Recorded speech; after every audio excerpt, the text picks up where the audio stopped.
श्री निर्गुण पादुका दर्शन। श्रीवल्लभत्वं सदैव श्रीदत्तास्मान् पाहि देवादिदेव। भावग्राह्य क्लेशहारिं सुकीर्ते घोरात् कष्टादुद्धरास्मान् नमस्ते। त्वन्नो माता त्वं पिता प्तोदिपस्त्वं त्राता योगक्षेमकृत्सद्गुरुस्त्वं। त्वं सर्वस्वन्नो प्रभो विश्वमूर्ते घोरात् कष्टादुद्धरास्मान् नमस्ते। पापं तापं व्याधिमाधिं च दैन्यं भीतिं क्लेशं त्वं हराशु त्वदन्यम्। त्रातारं नो वीक्ष ईशास्त्रचूर्ते घोरात् कष्टादुद्धरास्मान् नमस्ते। नान्यस्त्राता नापि दाता न भर्ता त्वत्तो देवत्वं शरण्योकहर्ता। कुर्वात्रेयानुग्रहं पूर्णराते घोरात् कष्टादुद्धरास्मान् नमस्ते। धर्मे प्रीतिं सन्मतिं देवभक्तिं सत्सङ्गाप्तिं देहि भुक्तिं च मुक्तिं। भावासक्तिं चाखिलानन्दमूर्ते घोरात् कष्टादुद्धरास्मान् नमस्ते। श्लोकपञ्चकमेतद्यो लोकमङ्गलवर्धनम् प्रपठेन्यतो भक्त्या स श्रीदत्तप्रियो भवेत्। हे पाद श्रीवल्लभत्वं सदैव श्रीदत्तास्मान् पाहि देवादिदेव। भावग्राह्य क्लेशहारिं सुकीर्ते घोरात् कष्टादुद्धरास्मान् नमस्ते। त्वन्नो माता त्वं पिता प्तोदिपस्त्वं त्राता योगक्षेमकृत्सद्गुरुस्त्वं। त्वं सर्वस्वन्नो प्रभो विश्वमूर्ते घोरात् कष्टादुद्धरास्मान् नमस्ते। पापं तापं व्याधिमाधिं च दैन्यं भीतिं क्लेशं त्वं हराशु त्वदन्यम्। त्रातारं नो वीक्ष ईशास्त्रचूर्ते घोरात् कष्टादुद्धरास्मान् नमस्ते।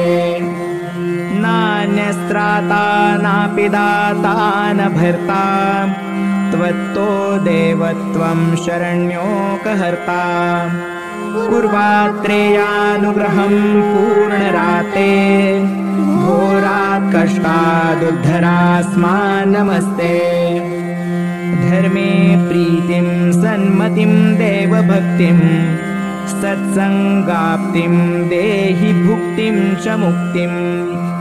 भावासक्तिं चाखिलानन्दमूर्ते घोरात् कष्टादुद्धरास्मान् नमस्ते।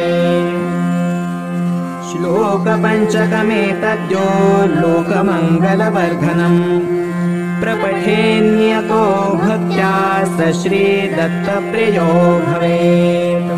हे पाद श्रीवल्लभत्वं सदैव श्रीदत्तास्मान् पाहि देवादिदेव। भावग्राह्य क्लेशहारिं सुकीर्ते घोरात् कष्टादुद्धरास्मान् नमस्ते। त्वन्नो माता त्वं पिता प्तोदिपस्त्वं त्राता योगक्षेमकृत्सद्गुरुस्त्वं।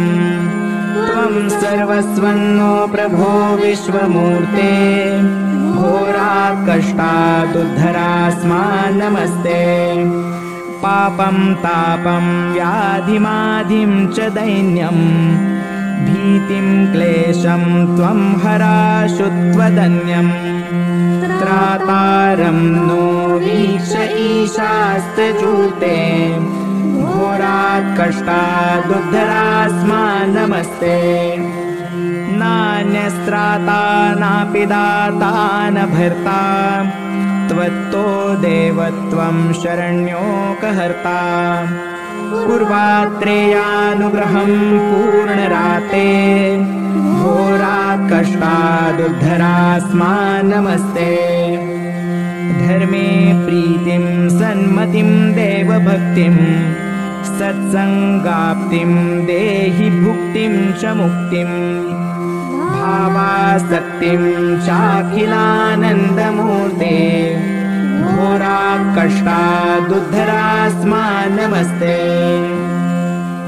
श्लोकपञ्चकमेतद्यो लोकमङ्गलवर्धनम् प्रपठेन्यतो भक्त्या स श्रीदत्तप्रियो भवेत् हे पादश्रीवल्लभत्वं सदैव श्रीदत्तास्मान् पाहि देवादिदेव भावग्राह्य क्लेशहारिं सुकीर्ते घोरात् कष्टादुद्धरास्मान् नमस्ते त्वन्नो माता त्वं पिता प्तोदिपस्त्वं त्राता योगक्षेमकृत्सद्गुरुस्त्वं त्वं सर्वस्वन्नो प्रभो विश्वमूर्ते घोरात् कष्टादुद्धरास्मान् नमस्ते पापं तापं व्याधिमाधिं च दैन्यं भीतिं क्लेशं त्वं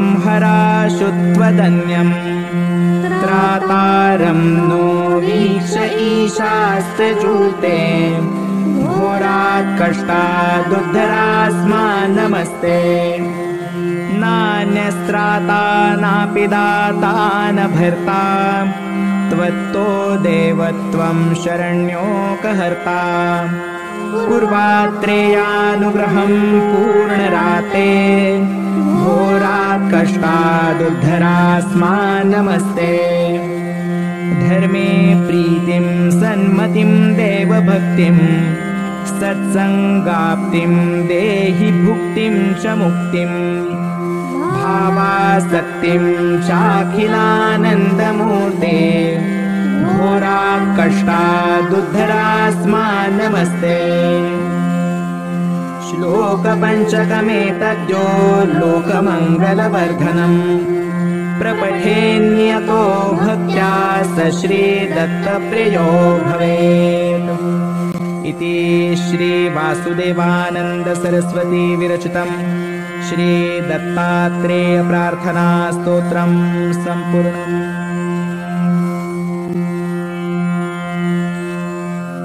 जा संगतीने सविराग झाला मनोदरीचा जडभास गेला साक्षात परात्मा मज भेटविला विसरू कसामी गुरुपादुकाला। श्रीमन नृसिंह सरस्वती स्वामी महाराज की जय।